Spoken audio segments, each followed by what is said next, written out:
An entire family has been unalived in Daffin, Alabama. That's right. They portrayed a happy family and made friends and families envious. April celebrated Alicia Lofton was unalived by her husband, whom she married 6 months prior to her losing her life. He doesn't know it, but a year from now our family will be torn apart, and I will move far away. Morning with breaking news from Baldwin County. The Sheriff's Office investigating a murder-suicide. Andrea Ramey with us. Emergency, go ahead. Hello, I think I killed my wife. You think you've killed your wife? Yeah. But men do not get treated fairly when it comes to alimony in the court system. You have a new girlfriend. You're moving on. Your wife and your children are not moving on. Make sure you keep your girlfriend far away from your children and your wife. It will double the cost of your divorce if you bring in a third party. A marriage, a divorce request, and then tragedy. These are real stories happening in our world today. Stories of men being pushed to their limits, caught between a system that doesn't hear them and a culture that dismisses their pain. This video is not justifying the unjustifiable. It is about asking why. Why do men, ordinary men, who once loved and built families, reach such breaking points? What forces, social, legal, and cultural, push them to despair? Because if we only condemn the outcome but ignore the causes, we will keep repeating this tragedy over and over again. Let's talk about it.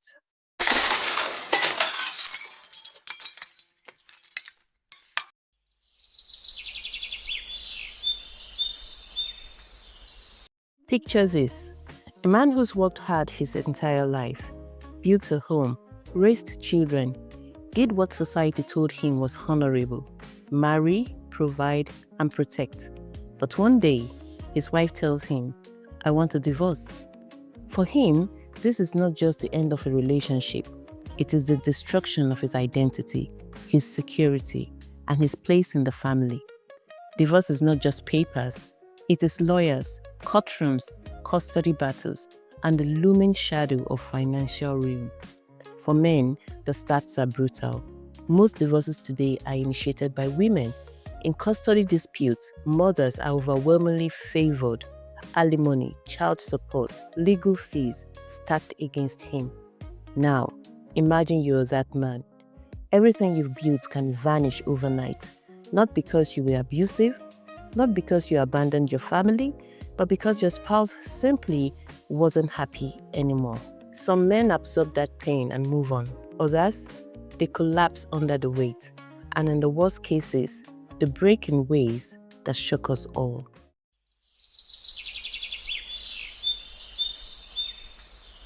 Story time, but I couldn't do it without him because I feel like it's wrong to only put out one side.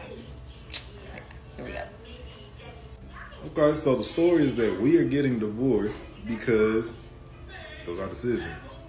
It's my best friend. I still love her to death. Like, we still got a child together. We still gonna be hanging out. I'm probably All gonna the see time. her most days of the week, but at the end of the day, we got to do it. That's it.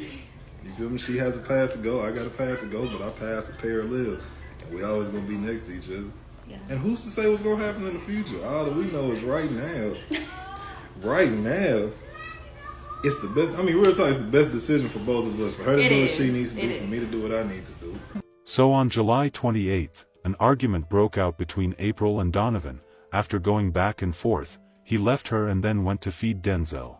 Few hours later, Donovan told Denzel to check up on April. Denzel was met with horror in the bathroom. He saw his mother with a plastic bag over her head in the bathroom, laying almost lifeless. Police emergency, go ahead. Hello, I think I killed my wife. You think you've killed your wife? Yeah. House name or number there, please? Block 1, number 37. 37. Okay, what makes you think you've killed her? I stabbed her. You stabbed her? Yeah. Okay, where have you stabbed your wife? All over the place. Okay. Where is she? Is she in the flat? She's on the floor. What have you stabbed her with? A knife. Stay on the phone from me, hi, okay. Alright. We're going to get some help out there. We're going to get some help out there, okay? What's your wife's name? Who was in here? I need to be locked up now, I'm crazy. Okay, we're going to get some help out My there head told me to do something, I done it. Okay. Have you had to Hands up! Don't move! Come to the front door with your hands up! Wednesday, September 8th, 2020, Orlando, Florida. Police received an urgent call from witnesses outside the Navy Federal Credit Union on Gardens Park Boulevard, reporting that a woman had been shot and was seriously injured. But what exactly had happened? Step away, please. Anybody see anything? We did. You did? You have camera too? That's all? Okay, perfect. Okay, perfect. What do you need? All right.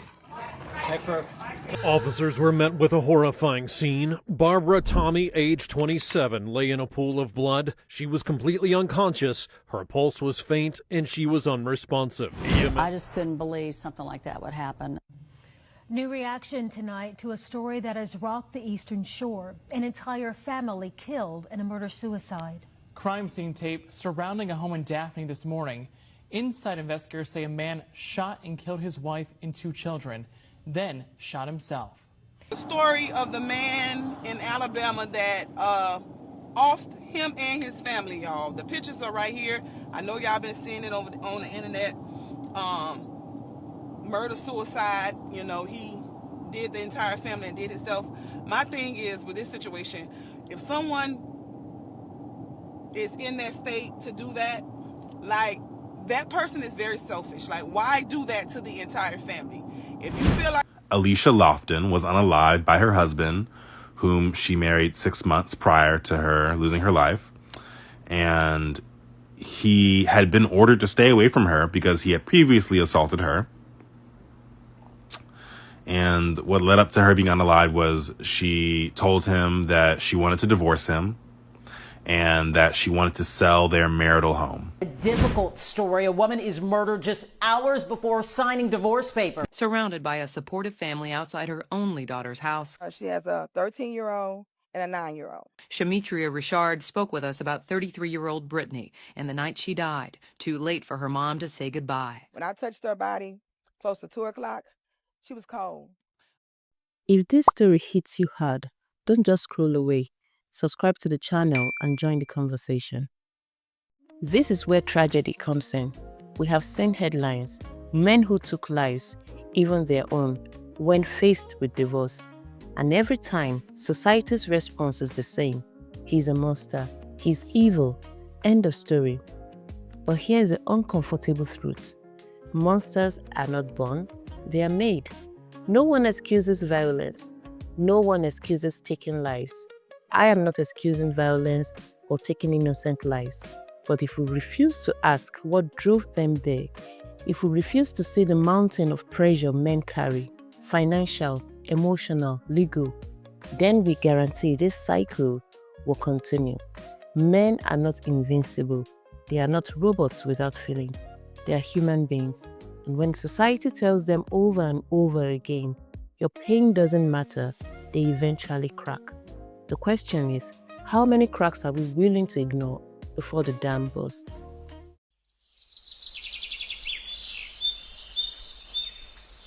I want to speak to the women out there. You tell me if you think this is fair. I'm 40 years old. I married this woman when I was 33. After only knowing her 7 months. And no, I ain't getting no prenup or none of that. But she didn't have nothing. Me, I had a $1.5 million house in Hoover, Alabama. Me, I had the Mercedes in the driveway. I went to law school. I was the one up studying all them late nights. Didn't even know who this woman was back then, right?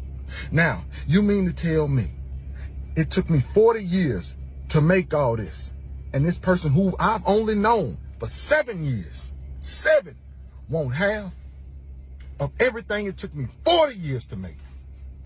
Now, I want to ask all the women, do you think that's fair? Think of me as if I was your daddy or if I was your brother and you saw me studying all them nights. That was me at Emory all them nights studying. I didn't even know this woman. Now she won't half of what it took me 40 years to make. And get alimony because it's my personal belief that the laws are neutral. They're gender neutral. But men do not get treated fairly when it comes to alimony in the court system. Judges are biased against them. They are, and I'm sorry to say it, but that's the truth. In the last 40 years, I have had 4 cases that I remember of men getting alimony that I had to twist their arms in order to get alimony for. You have a new girlfriend. You're moving on. Your wife and your children are not moving on. Make sure you keep your girlfriend far away from your children and your wife. It will double the cost of your divorce if you bring in a third party. You do not want to have the conflict go out of control, and it will. Be discreet and be quiet about it. Talking to you when you're getting married, you need to make sure that your old bank account that had $50,000 in it stays with the $50,000, and that when you get married, you open up a new account, a new bank account, a new savings account, a new checking account. You need to separate the money that you earn during the marriage from the money you had prior to the marriage. And do not put any monies that you are earning during the marriage into your prior premarital accounts. That money that you are putting in there loses its separate identity. Now it's marital, and your spouse is entitled to half of it. If you own a house and you're getting married, listen to this, because it could save you a fortune. Do not put your spouse's name on the title. Even if you're getting a mortgage and the mortgage company seems to tell you that you have to put your wife on the title, you don't. Do not put your wife on the title, even if she has to sign the mortgage. If you put your spouse's name on it, your spouse is going to own half the house. You see, we need to understand that this is not one man's tragedy. It's about the culture we have built, a culture where men are disposable, where a father can be erased from his children's lives with the stroke of a judge's pen, where decades of sacrifice mean nothing in a courtroom that sees him as just a paycheck. And yet, when he finally breaks down, people act shocked, as if no one saw it coming, as if he wasn't screaming silently for years. This is the hypocrisy of modern family law. This is the hypocrisy of a culture that calls masculinity toxic, but ignores when men themselves are poisoned by despair. So, I'll say it clearly, until men's struggles are acknowledged, until fatherhood is respected, and until family courts are reformed, these tragedies will not stop. The blame will keep falling on individuals, but the system that breaks them will remain untouched. So, let me be clear, nothing justifies violence, nothing justifies murder. But ignoring why men are collapsing is just as dangerous as the act itself. This story should be a wake-up call, not to hate women, not to feel more division, but to demand fairness, to demand accountability in family courts, and to remind the world that men's lives, men's struggles, and men's pain matter. I will be bringing my regular farm update in the next video. But for today, I just needed to say this, because if we don't talk about it, who will? See you in my next video.